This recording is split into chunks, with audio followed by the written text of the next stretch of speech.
Ministers are no longer ministers of the APNU-AFC government.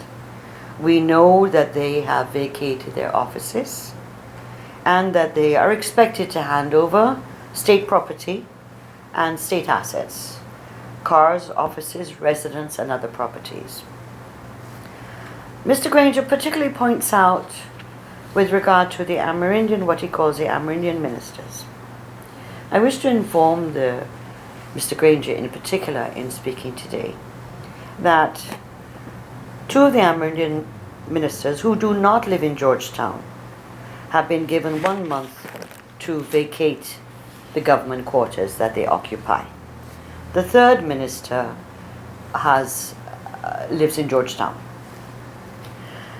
There has been no request by any former minister to have any discussion about whether they need more time.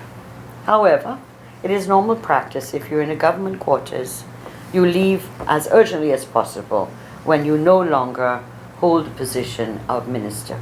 And that goes for political appointees as well. But I do wish to comment and make a comment about the fact of the time period.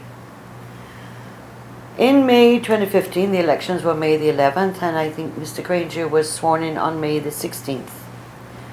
By the morning of the 16th, the ministers had moved out from their offices. Their vehicles started being handing in by the Monday, and that is how we did it. And I hear the indignation in Mr. Granger's voice.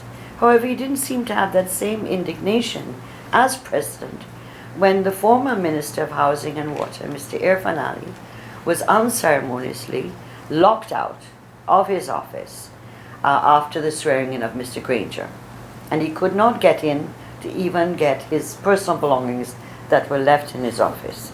Isn't it ironic that that is the person now who is the president of our nation?